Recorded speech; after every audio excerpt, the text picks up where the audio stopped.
Ghee roast ആണ്, നെയ് roast.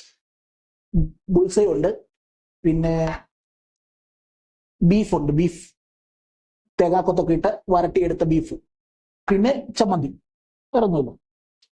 അപ്പൊ കഴിച്ചാലോ? Cheese butter ghee. സ്വാഗതം.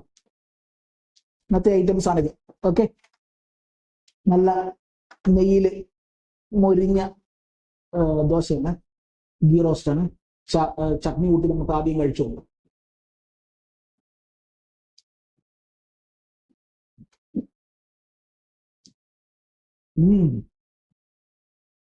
ചട്നി, ബീഫ് പൊതിഞ്ഞ് ചട്നിയിലാക്കി, ചട്നി മുക്കി. ഓക്കെ,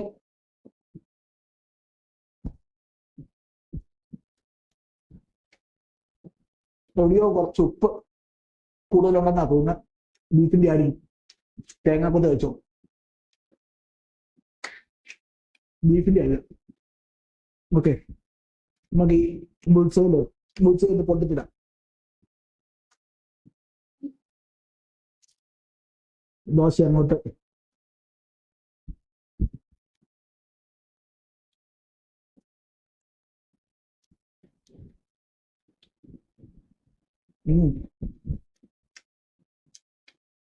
ബുൾസൈ ഗീ റോസ്റ്റും സൂപ്പറാണ്. എനിക്ക് ഇതിലെല്ലാം ഇഷ്ടപ്പെട്ട ബുൾസൈ ഗീ റോസ്റ്റും അടിപൊളിയാണ്.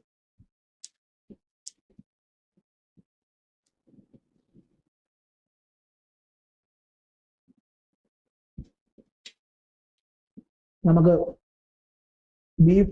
ബീഫ് അങ്ങോട്ട് പൊതിഞ്ഞിട്ട് ആ ബുൾസൈയുടെ മഞ്ഞക്കുരു ഇല്ലേ, അത് മാത്രം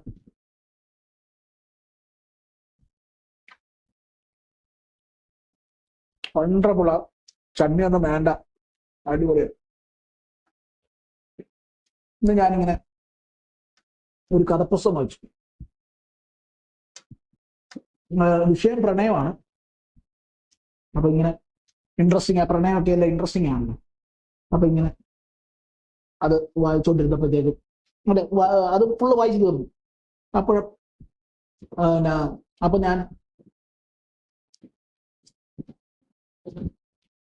ഞാൻ അതിന്റെ ഒരു ഭാഗം ഞാൻ പറയണം, എനിക്ക് പറയണമെന്ന് തോന്നുന്നു. അതിന്റെ ഒരു ഭാഗം, പ്രത്യേക ഭാഗം ഞാൻ എടുത്ത് പറയണമെന്ന് തോന്നി. ഒരു കവിതാക്കള് അവര് പിരിഞ്ഞു, ഒരു ആണും പെണ്ണും പ്രണയിച്ചു, അവര് പിരിഞ്ഞതിന് ശേഷം വർഷങ്ങൾക്ക് ശേഷം ഇവരുടെ രണ്ടുപേരുടെ ഇടയ്ക്കുള്ള മൂന്നാമതൊരാള് ഈ പുരുഷൻ, ഇതിലുള്ള പുരുഷനോട് സംസാരിക്കുക.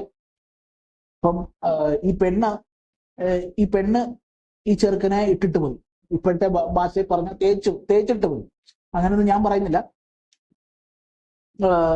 അങ്ങനെ പോയി. ഓക്കെ, അപ്പോ വർഷങ്ങൾക്ക് ശേഷം ഇവരുടെ രണ്ടുപേരുടെ ഇടയ്ക്കുള്ള, അല്ലെങ്കിൽ ഇവരുടെ രണ്ടുപേരുടെയും പ്രണയം അറിയാവുന്ന മൂന്നാമതൊരാൾ, അദ്ദേഹം ഇങ്ങനെ ചോദിക്കുവാണ്, ഒരു കാര്യം ചോദിച്ചോട്ടെ? ആ, ചോദിക്കും. കാണാതിരിക്കാനും മിണ്ടാതിരിക്കാനും കഴിയുന്നുണ്ടോ നിനക്ക്? ഉണ്ടല്ലോ. അതെങ്ങനെ സാധിക്കുന്നു? അതിലാണ് പോയിന്റ്. അതെങ്ങനെ സാധിക്കുന്നു? മൂന്നാമതൊരാളെ ചോദിക്കുക. അപ്പൊ അവൻ മറുപടി പറഞ്ഞത്, അതാണ് അതിൻ്റെ അകത്ത് ഹൈലൈറ്റ്. അവൾ എന്നോട് യാത്ര പറഞ്ഞു പോയില്ലല്ലോ. അവൾ എന്നോട് യാത്ര പറഞ്ഞിട്ട് പോയില്ലല്ലോ. പോവുകയെന്ന് ബൈ പറഞ്ഞിട്ട് പോയില്ലല്ലോ. മടങ്ങി വരില്ല എന്നും പറഞ്ഞിട്ടില്ല. അവളെ ഓർക്കരുതെന്നും പറഞ്ഞിട്ടില്ല. അതാണ് പോയിന്റ്. അവൾ എന്നോട് യാത്ര പറഞ്ഞിട്ടല്ല പോയത്.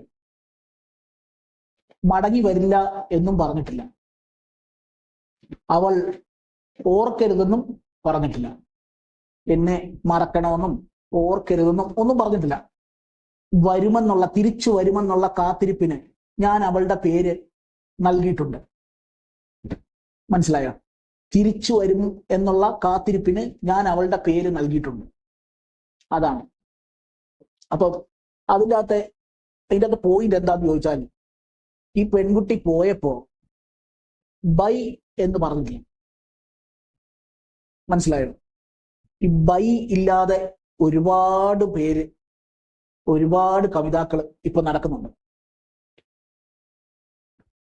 പക്ഷെ എനിക്ക് പറയാനുള്ളത്, ഈ ബൈ എന്ന് പറയുന്ന ഒരു വാക്കുണ്ടല്ലോ, അത് പറയണം, അത് വ്യക്തമാക്കണം. അല്ലെങ്കിൽ ഇതുപോലെ കാത്തിരിക്കും. മനസ്സിലായോ? കാത്തിരിക്കും എന്ന് പറയുന്നത് ഒരു ഭയങ്കര അവസ്ഥയാണ്. ആ അവസ്ഥ ഒരിക്കലും ആർക്കും വരരുത് എന്ന ഒരു അഭിപ്രായക്കാരനാണ് ഞാൻ. അതായത് ഇവിടെ സംഭവിച്ചതെന്ന് പറഞ്ഞാല്, അവളുടെ സാഹചര്യങ്ങൾക്ക് അനുസരിച്ചുള്ള ഒരു മറുപടി പറയാൻ, അല്ലെങ്കിൽ ഇനി എന്നെ കാത്തിരിക്കണ്ട ബൈ എന്ന് പറയാൻ അവൾക്ക് പറ്റിയില്ല. ഏത് പ്രണയത്തിലും പല സാഹചര്യങ്ങളിലും ഇവർ തമ്മിൽ അടുക്കാൻ ബുദ്ധിമുട്ടുണ്ടായേക്കാം. അങ്ങനത്തെ സാഹചര്യങ്ങൾ ഒരുപാടുണ്ട് നമ്മുടെ നാട്ടിൽ. അപ്പോ അത് പ്രകൃതിയിലുള്ളതാണ് അങ്ങനെ. മനസ്സിലായോ? ബൈ എന്ന് പറഞ്ഞു പോകാനുള്ള ഒരു മനസ്സ് കാണിക്കണം ആരെങ്കിലും ഒരാൾ. പോകാൻ ഉദ്ദേശിക്കുന്നവര് ഈ ബൈ എന്ന് പറഞ്ഞ് പോകാൻ ഒരു മനസ്സ് കാണിക്കണം. കാര്യകാരണങ്ങൾ കൃത്യമായിട്ട് എക്സ്പ്ലെയിൻ ചെയ്യാൻ പറ്റിയെന്ന് വരികയില്ല. എങ്കിൽ പോലും ഒരു വരിയിലെങ്കിലും അത് മറ്റുള്ളവർക്ക് മനസ്സിലാകുന്ന വിധത്തിൽ അത് കൈകാര്യം ചെയ്യും. ഇത് ചിലപ്പോൾ കേൾക്കുന്നവർക്ക് ചിലപ്പം അപ്പം നിയന്ത്രിക്കാൻ പറ്റിയെന്ന് വരികയില്ല. അതൊക്കെ ശരിയാണ്. പക്ഷെ എന്തായാലും അത് പിന്നീട് കാലം അതെല്ലാം, ആ മുറിവുകളെല്ലാം മാറ്റിക്കൊള്ളും. അത് നമ്മൾ അറിയേണ്ട കാര്യമില്ല. അതാണ് പ്രകൃതി. അപ്പൊ ആ സമയം, ആ സാഹചര്യം എന്ത് തന്നെ വന്നാലും നമുക്കത് ചിലപ്പോൾ അത് കൈകാര്യം ചെയ്യാൻ പോലും പറ്റിയെന്ന് വരികയില്ല. പക്ഷെ എന്തായാലും, പറ്റിയാലും പറ്റിയില്ലെങ്കിലും എന്തായാലും ഈ ബൈ എന്ന് പറയുന്ന ആ ഒരു വാക്ക് പറഞ്ഞിട്ട് വേണം പോകാൻ. അല്ലെങ്കിൽ അതൊരു മഹാ അപരാധം എന്ന് വേണം അതിനെ പറയാൻ. ഞാൻ അങ്ങനെയാണ് കരുതുന്നത് കേട്ടോ. ഞാൻ വ്യക്തിപരമായിട്ട് അങ്ങനെ തന്നെയാണ് കരുതുന്നത്. അതൊരു വലിയ അപരാധമാണെന്ന് തന്നെയാണ് ഞാൻ കരുതുന്നത്. അപ്പം ഈ കാലത്ത് ജീവിക്കുന്നവരാണെങ്കിലും പഴയ കാലത്ത് ജീവിച്ചവരാണെങ്കിലും ആര് പോവുകയാണെങ്കിലും, രണ്ടുപേരുടെ ഇടയിൽ നിന്ന് ഒരാൾ പോകുവാണെങ്കിൽ ബൈ പറഞ്ഞിട്ട് പോകണം. അത് വ്യക്തമാക്കുന്ന വിധത്തിൽ, മനസ്സിലായോ? അത് വ്യക്തമാക്കുന്ന വിധത്തിൽ ബൈ പറഞ്ഞിട്ട് പോകണം. നമുക്ക് കഴിക്കുന്ന കാര്യത്തിലോട് തിരിച്ചു വരാം. ആ ഒരു കാര്യം, ആ ഒരു വിഷയം നമ്മൾ സംസാരിച്ചാൽ നമുക്ക് ഇന്നും തീരുകയില്ല. കഴിച്ചും തീരുകയില്ല, പറഞ്ഞും തീരുകയില്ല. അതുകൊണ്ട് നമുക്ക് ഭക്ഷണത്തിലോട്ട് പോകും.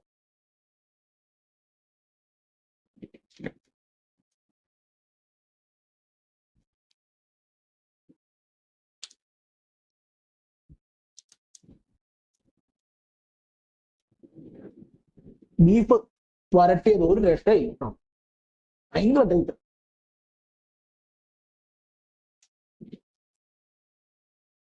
നല്ല മൊരിഞ്ഞ ദോശയിൽ ഇങ്ങനെ മുട്ട വെക്കണം. അത് കഴിഞ്ഞ് നമുക്ക് ബീഫ് അതിന്റെ മേലിൽ വെക്കണം. പിന്നെ വേണമെന്നുണ്ടെങ്കിൽ ചമ്മന്തി വെക്കാം. ഇതൊരു രസത്തിന് ഇരിക്കട്ടെ. എന്തായാലും ഇവിടെ അരികിലിരിക്കുന്നതല്ലേ, എന്തായാലും അത് ഇരിക്കട്ടെ.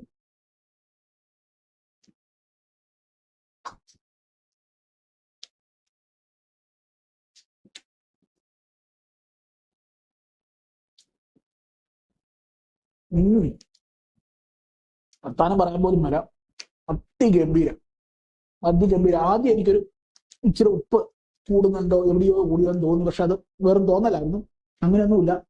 അതിന്റെ തേങ്ങാക്കൊത്തിന് പോലും ഭയങ്കര ടേസ്റ്റ്.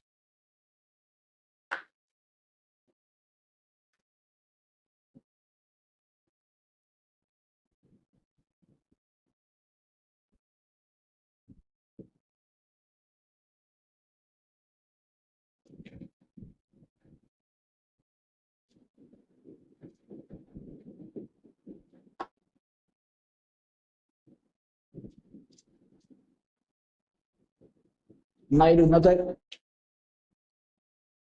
രാത്രി ഭക്ഷണമാണ് കേട്ടോ. രാത്രി ഭക്ഷണമാണ്. ഇന്നത്തെ രാത്രി ഭക്ഷണം അതിഗംഭീരമായിരുന്നു. മുട്ടയും ബീഫും ദോശയും. അത് സാധാ ദോശയല്ല, നെയ് റോസ്റ്റ് ആണ്. അതിഗംഭീരമായിരുന്നു. എന്തായാലും ഇന്നത്തെ പരിപാടി ഇവിടെ അവസാനിപ്പിക്കുകയാണ്. താങ്ക് യു പറയുന്നതിന് മുമ്പ് ഒരു കാര്യം കൂടെ പറയാം. നമ്മളൊരു പുതിയ ചാനലാണല്ലോ, ഇതാരും കാണുന്നുണ്ട് എന്ന് പോലും എനിക്കറിയില്ല. ഇത് എത്ര പേര് കാണുന്നുണ്ട്, അതിലൊന്നും ഒരു കാര്യമില്ല. ഞാൻ അതൊന്നും നോക്കാറേ ഇല്ല. ഓക്കെ, അപ്പം സബ്സ്ക്രൈബ് ചെയ്യണം, ലൈക്ക് ചെയ്യണം, കമന്റ് ചെയ്യണം, പിന്നെ എന്തുവാ ഷെയർ ചെയ്യണം. ഇങ്ങനെയൊന്നും ഞാൻ പറയാൻ ഉദ്ദേശിക്കുന്നില്ല. കാരണം ഞാൻ ഇങ്ങനെയൊന്നും ചെയ്യാറില്ല. മനസ്സിലായോ? ഇങ്ങനെ പറഞ്ഞത് കൊണ്ട് ചെയ്യാറില്ല. ആരും ഈ വീഡിയോസ് ഒക്കെ ഞാൻ കാണാറുണ്ട്, പക്ഷെ അതൊന്നും ആരും പറഞ്ഞതുകൊണ്ട് നമ്മൾ ചെയ്യാറില്ല. പിന്നെ ചെയ്യുന്നത് എങ്ങനെയാണെന്ന് ചോദിച്ചാൽ നമുക്ക് അതിന് ലൈക്ക് കൊടുക്കണമെന്ന് തോന്നുന്ന ചില വീഡിയോ ഉണ്ട്, അതിന് കൊടുക്കും.